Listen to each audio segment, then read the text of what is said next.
Welcome back. તો આ તરફ બનાસકાંઠાના પાલનપુરમાં નવા એસટી પોર્ટને વેપારીઓએ બંધ કરાવ્યું હતું। સુવિધાના અભાવે વેપારીઓએ 700 દુકાનો બંધ કરીને વિરોધ દર્શાવ્યો। 200 જેટલા વેપારીઓ રેલી સ્વરૂપે કલેક્ટર કચેરીએ પહોંચ્યા। કલેક્ટરને આવેદન આપીને સમસ્યાના ઝડપી સમાધાનની માંગ કરી। બિલ્ડરે મેન્ટેનન્સ ખર્ચ લીધા બાદ કોઈ જ સુવિધા નથી આપી તેવા લોકોનો આક્ષેપ છે।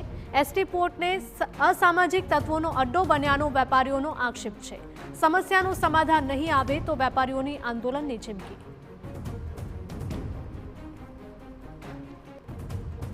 ઉપસ્થિત એટલા માટે થયા છે કે એમને જે યુટિલિટી આપવાની હતી એ કોન્ટ્રાક્ટર અને એસટી નિગમે આપી નથી।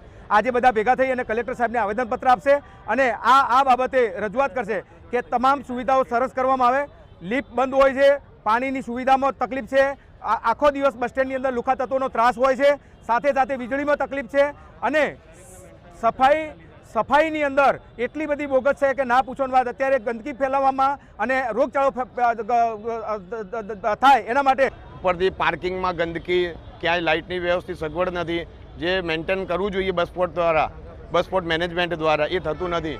તો એને જોઈ અને અમે આજે એક ઉગ્ર આંદોલનની વિચારણા કરી છે કે આજે એક વખત ખાલી અમે સ્વયંભૂ અમારી દુકાનો બંધ રાખીશું અને જો અમને કંઈ એનો નિરાકરણ નહીં આવે તો નેક્સ્ટ ટાઈમ અમે બસ સ્ટેશન આખું બંધ રાખી અને ગાંધી ચિંતા માર્ગે બસ સ્ટેશન એન્ટ્રીના દરવાજા ઉપર જ અમે સ્વયંભૂ રામધૂન બોલાવીશું અને બેસી જઈશું। ત્યાં ન બસ અંદર આવશે કે ન કંઈ નહીં।